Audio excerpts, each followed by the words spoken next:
Commémoration du génocide congolais pour des gains économiques ce vendredi à Kisangani. Pour cette deuxième commémoration, la première ministre qui a présidé la cérémonie a déclaré que plus jamais les victimes ne seront seules. Mise en terre ce vendredi de 8 corps victimes de la bombe du M23 à Bouérimana, l'inhumation a eu lieu au cimetière de Génocoste.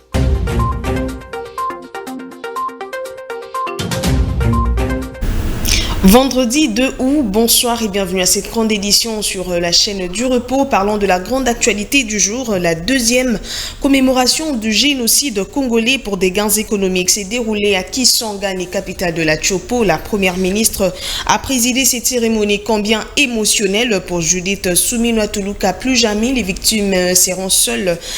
C'était ce vendredi 2 août en présence de plusieurs personnalités de la République démocratique du Congo, mais aussi de la communauté internationale. On fait le point avec Patrick Issot. Le moment était indiqué pour la 12e commémoration du génocide congolais pour des gains économiques Génocoste. Devant une assemblée composée des députés nationaux, des membres du gouvernement central et autres membres de la communauté internationale et diplomates, ainsi que les victimes de ce génocide, la première ministre a fait savoir que depuis la première commémoration, le président de la République avait rassuré les victimes qu'elles ne seront plus jamais seules. Je rassure toutes les Congolaises et tous les Congolais que notre résistance et notre résilience viendront à bout de nos agresseurs. Lors de la première commémoration le 2 août 2023, le chef de l'État avait annoncé un jour nouveau qui se levait et un espoir qui renaissait pour nos victimes, en les rassurant, comme cela a été dit, plus jamais elles ne seront seules. Ce cri du cœur exprimant son engagement personnel pour cette cause est devenu aujourd'hui la devise pour toute action visant la protection. Je voudrais vous rassurer que vous n'êtes pas seul dans cette épreuve. La nation, notre pays, notre nation, votre nation, avec à sa tête son Excellence Félix-Antoine Tshisekedi, président de la République, s'élève à vos côtés, unis dans la solidarité. Je suis convaincu qu'ensemble, nous surmonterons ces épreuves et nous bâtirons un avenir meilleur pour tous. Judith Suminwa a salué tous les acteurs qui se sont engagés dans la cause des victimes pour aboutir à ces résultats avant d'appeler les victimes à puiser la force dans les saintes écritures. J'invite les victimes à puiser la force dans cette parole de Dieu écrite dans les livres d'Ésaïe, chapitre 60, verset 1. Je cite: « Lève-toi, sois éclairé, car ta lumière arrive et la gloire de l'Éternel se lève sur toi. » Fin de citation. Tout juste après, la première ministre et toute l'Assemblée ont été conviés à visiter le village Génocoste érigé à la mairie de la ville de Kisangani pour se rendre compte de ce qui s'était passé le jour du génocide. Près de 93 croix sont plantées au site mémoriel des victimes de la guerre entre le Rwanda et l'Ouganda sur le sol congolais à Kisangani. La première ministre a donc visité ce site où elle a déposé une gerbe de fleurs. Ce site plein de souvenirs permet non seulement aux Congolais mais aussi au reste du monde de se rendre compte des atrocités commises par ce pays en République démocratique du Congo. C'était à l'occasion de la commémoration bien sûr du Génocoste. Patrick Issot revient.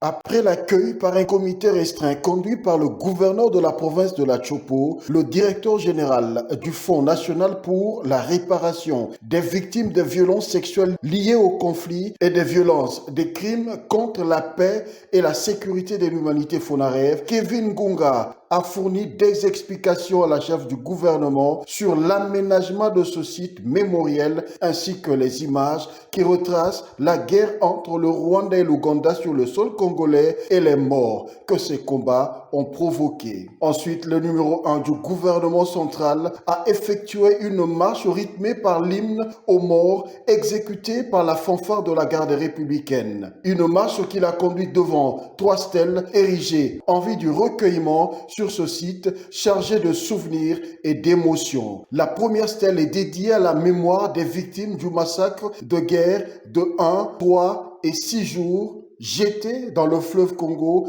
et la rivière Chopo. La deuxième aux victimes des agressions du Rwanda et de l'Ouganda. Et enfin, la troisième dédiée aux victimes dont les corps ont été disséminés et enterrés dans la ville et les périphéries de Kisangani après avoir été les cibles des agressions rwandaises et ougandaises. Dans ce cimetière, le Fonaré va également aménager un lieu de recueillement où ont été enterrés les restes de 8 membres de la famille Ochudi, tous massacrés simultanément. La première ministre a rencontré sur place la seule survivante de cette famille qu'elle a chaleureusement étreinte pour démontrer qu'elle ainsi que les autres victimes de ces atrocités ne sont plus jamais seules. Un moment d'intense émotion appuyé par le récit de la victime, de ce qui reste encore dans ce souvenir. Ainsi, au total, 93 croix sont plantées dans ce cimetière. Il faut rappeler que de son côté, le gouvernement a prévu dans le pilier 2 de son programme d'action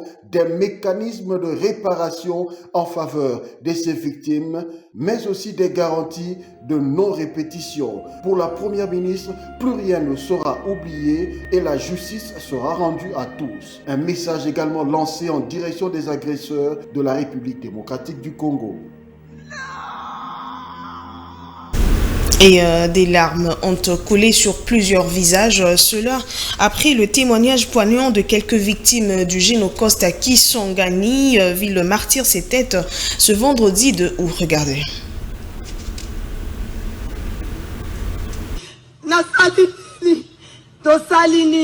Des visages en larmes à la cérémonie du Génocoste à Kisangani dans la province de la Chopo. Des témoignages insupportables des violences subies par les victimes ont été donnés.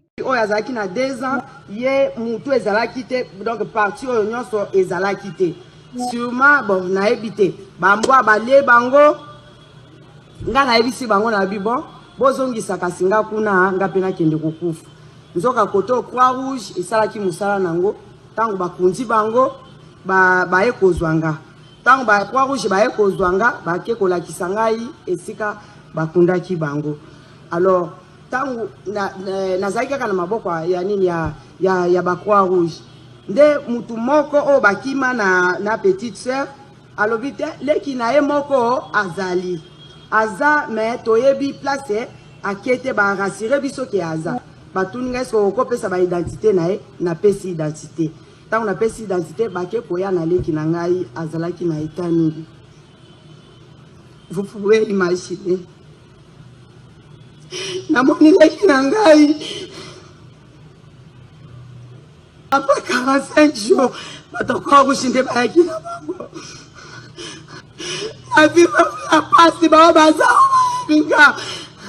il faut dire que c'est la deuxième édition du Génocoste, ce génocide lié à des gains économiques. Alors que l'on commémore le Génocoste, les atrocités continuent de se commettre en Ituri. Les groupes armés locaux, les rebelles ADF et autres sont souvent cités. Le président de la communauté des victimes parle de plus de 21 000 personnes tuées et d'autres inhumées dans des fosses communes depuis décembre 2017. Vital Tungula a été joint au téléphone pour vous par Rachela Dassaliwala. Province qui vit encore ce génocide jusqu'à ce jour. Et ce génocide est perpétré par des personnes connues qui s'attaquent spécifiquement aux membres ici de certains groupes ethniques de l'Ituri.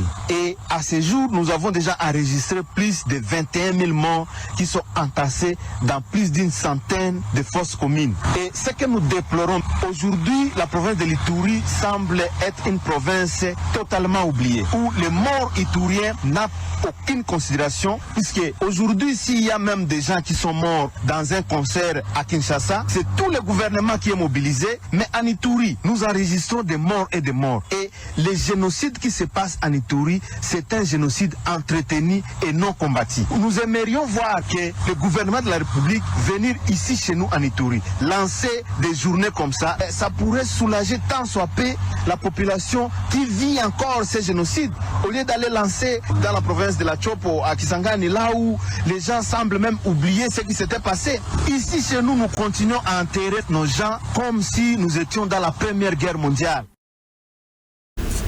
Poursuivons dans ce chapitre, mise en terre au cimetière Génocoste des Kibati à Niragongo de 8 victimes des attaques à la bombe des populations par les rebelles du M23 à Bouérimana. La commémoration s'est déroulée ce vendredi 2 août 2024, jour de la journée du Génocoste en République démocratique du Congo. Rachel Adasaliwala.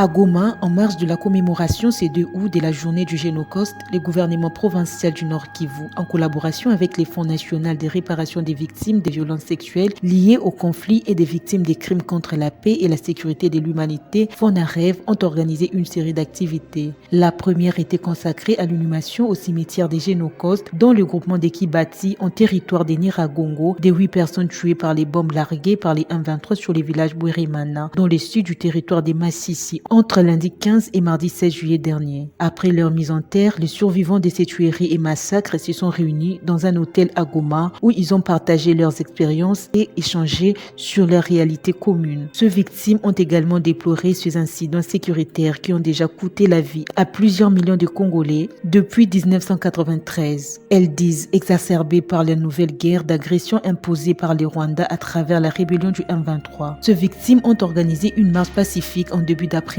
pour chuter au rond-point BDGL où un décor simulant des villages attaqués par les terroristes a été érigé. Le pays a besoin de la paix, mais la véritable paix ne peut sortir que d'une justice de réconciliation, et pour qu'il y ait justice, il faudra organiser la réparation des multiples victimes. Ce propos sont du professeur Luzolo Bambi réagissant à la commémoration du Génocoste. Ce professeur a en outre insisté sur la notion du pardon qui peut jouer un rôle crucial dans la réconciliation. Suivez. Nous voulons la paix, les intellectuels et l'intelligence pénale, la science pénale, qui est la science de l'ordre public, concourt à la paix. Mais la paix, la vraie, ne peut sortir que d'une justice de réconciliation. Il faut que la justice vise la réconciliation. Pour qu'on ait une justice de réconciliation, on dira la paix égale la réconciliation. Mais la réconciliation égale la justice. La justice, pour qu'il y ait vraiment justice, il faut qu'il y ait organisé la réparation des multiples victimes. Mais ces victimes-là, pour les réparer suffisamment, au-delà de la commémoration demain, du devoir de mémoire, il faut que les Congolais nous pardonnions. Il faut que les victimes pardonnent. Parce que les victimes directes peut-être sont mortes. Mais les victimes indirectes, chaque victime connaît son bourreau. Chaque victime regarde son bourreau. Nombreuses d'ailleurs parmi les victimes ont préféré se retrancher dans les coins et recoins du pays. Peut-être, pourquoi pas, dans la brousse, pour éviter de croiser leur bourreau, devenir très fort dans les institutions. La justice transitionnelle veut réconcilier cette déchirure-là. Et c'est cette justice transitionnelle qu'il nous faut. Arrêtons d'être orgueilleux. Soyons humbles face à 10 millions de morts, sans solution globale. Soyons humbles. Et l'humilité commande que nous allions vers le pardon entre les autorités quelconques. Propos recueillis par Ida Maloba. Le point sur la commémoration du Génocoste a été fait la veille de l'événement par le ministre de la Communication et Médias, celui des Droits Humains et le directeur général intérimaire du FONAREV. L'on retient de ce point que la République démocratique du Congo commémore ces génocides pour faire entendre sa voix et dire plus jamais sur son sol. C'était au cours du briefing avec la presse le jeudi 1er août 2024 devant la mairie de Kisangani. Patrick, il se revient. Mot introductif, Chantal Mamboua de prime abord rappelait la valeur de chaque vie humaine qui mérite d'être protégée, évoquant dans la foulée la loi numéro 22/65 du 26 décembre 2022 qui fixe les principes relatifs à la protection et à la réparation des victimes des violences liées au conflit des victimes des crimes contre la paix et la sécurité de l'homme. Face aux violences et massacres des milliers de Congolais, la ministre des Droits humains a appelé à la mobilisation derrière les forces armées de la République démocratique du Congo. Génocost est ce cri de ralliement pour mobiliser tous les Congolais à la cause nationale face à toutes les violences, aux massacres, au déplacement des milliers de compatriotes errant ça et là, au gré des balles qui crépitent à la longueur des journées, sans ressources, ayant perdu leur terre, sans espoir de les récupérer ou de retrouver un jour, mais c'est avec l'espoir de garder l'assurance, le retour à la paix et à l'intégrité territoriale tant prônée par le chef de l'État.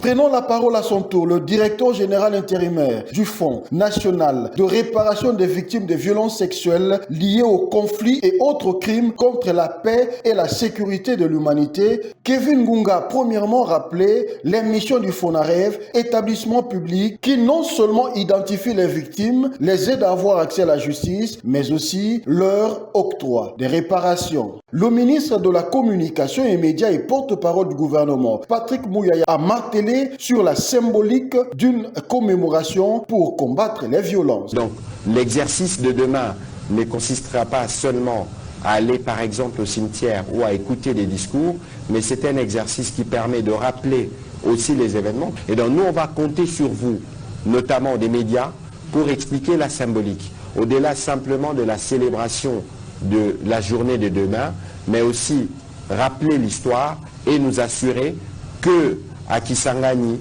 à Boyoma, tout le monde a compris pourquoi nous devons tous aujourd'hui, par exemple, être derrière le président de la République, mais aussi derrière notre armée pour nous assurer que nous assurons la défense de notre territoire national.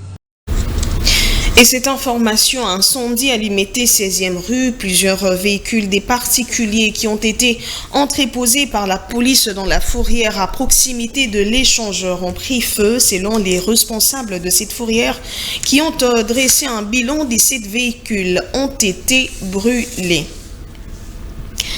Ouverture le 1er août de la Convention internationale de Percé à l'église ministère d'évangélisation Manam sous le thème « Comprendre les saisons ». En cette première soirée, l'évêque Espérance Mbakadi a entretenu le peuple des dieux sur la destinée et la faveur divine. Rachel Liwala et Nathalie Atatama. La Convention internationale de Percé 2024 CIP en sigle, une plateforme qui bénit le Congo-Brazzaville, ses environs et le monde. En cette 27e édition, l'évêque Espérance Mbakadi de l'église des Mangembo est le seul orateur. Pour le premier jour, l'homme de Dieu a abordé la question de la destinée, une chose déjà établie par Dieu dans l'éternité. Ça ne commence pas sous la terre des hommes. Dieu n'attend pas que ça commence dans les temps. Le temps est le facteur majeur des changements. En ce qui concerne ta destinée, Dieu n'a pas voulu que ça commence dans les temps. De peur que ce soit un changement, sujet plutôt au changement. Dieu l'a établi dans l'éternité. Par la même occasion, l'orateur a évoqué l'impact de la faveur surnaturelle sur la vie du chrétien. La faveur, c'est autre chose. La faveur se caractérise par sa capacité à agir dans les autres en faveur de toi. Il s'y est de noter que la Convention internationale de Percé CIP se poursuit jusqu'au 4 août. Bien avant, le peuple des dieux a eu à participer à l'école de convention internationale de Percé le même jeudi, dont l'enseignant principal était l'évêque Espérance Mbakadi. Ici, le réaction de quelques participants. Regardez. L'évêque est passé la première fois à 25e édition en 2022. Et là encore, il revient parce que le Seigneur lui a inspiré par rapport à la saison auquel Manaïm est en train de passer. Il faut quelqu'un avec une onction aussi liée à ce thème-là pour impacter l'Église. Parce qu'on ne peut pas entrer dans une saison de gloire s'il n'y a pas quelqu'un qui peut nous introduire dans cette saison-là. Et le Seigneur lui a convaincu que c'était l'évêque Espérance Mbakadi pour introniser, en fait, ouvrir cette saison-là pour la communauté Manaïm. Ce message a atteint un niveau très élevé. Ça n'a pas seulement parlé sur le spirituel, même ceux qui sont les érudits dans le séculier ont pu avoir leur compte. L'intelligence des temps nous permet de saisir les opportunités que Dieu nous a données. Sans cette intelligence, on peut passer outre et on va perdre le temps. C'est là où nous multiplions beaucoup d'efforts sans résultat. C'est parce qu'on n'a pas saisi le temps que Dieu nous a visité. Ce message était important, nécessaire pour l'Église. Beaucoup de choses ont été dites et nous avons apprécié ce message. Et je crois que nous ne voulons pas trop faire de commentaires. Nous allons voir un peu la suite de ce qui sera dit. L'évêque Espérance sera dimanche à Rehoboth. Et nous croyons que vous serez de la partie pour passer des bons moments dans la louange et l'adoration avec nous. Mais ce message est le bienvenu parce qu'en tant que serviteur, servant de Dieu, on doit se remettre en question. Souvent, on se perd un peu dans les saisons. On pense que c'est son temps alors que ce ne l'est pas. Ce n'est qu'en écoutant ce genre de message que nous sommes interpellés et ça nous permet d'orienter nos prières afin de comprendre à quelle saison on se situe actuellement. Et en international, pour finir, au Nigeria, au moins 13 personnes ont été tuées lors de la manifestation de masse contre la crise économique qui frappe les pays. C'est ce qu'a révélé un groupe des défenses de droits de l'homme ce vendredi 2 août 2024. Ida Meloba nous en dit plus. Les autorités ont confirmé la mort de 4 manifestants dans l'explosion d'une bombe et l'arrestation de centaines d'autres. Les forces de sécurité ont tiré des coups de feu et des gaz lacrymogènes pour réprimer les manifestations de masse qui ont eu lieu jeudi à travers le pays. Des milliers de personnes, principalement des jeunes, se sont rassemblées dans les rues pour protester contre la pire inflation que le pays ait connue depuis une génération. La foule exigeait la fin de la crise économique qui fait de la population du premier producteur de pétrole d'Afrique l'une des plus pauvres du monde. Ces rassemblements, surnommés journées de colère, ont appelé à la fin de corruption chronique et de mauvaise gouvernance. Les manifestations ont échappé à tout contrôle dans certaines régions du pays, notamment dans les États du nord du pays, où les autorités ont décrété un couvre-feu de 24 heures. Et c'était là l'essentiel de l'actualité à retenir. Nous vous rappelons le grand titre avant de se quitter. Commémoration du génocide congolais pour des gains économiques ce vendredi à Kisangani. Pour ces deuxièmes commémorations, la première ministre qui a présidé la cérémonie a déclaré que plus jamais les victimes ne seront seules. Mise en terre ce vendredi de 8 corps victimes de la bombe du M23 à Bouérimana, l'inhumation a eu lieu au cimetière de Génocost.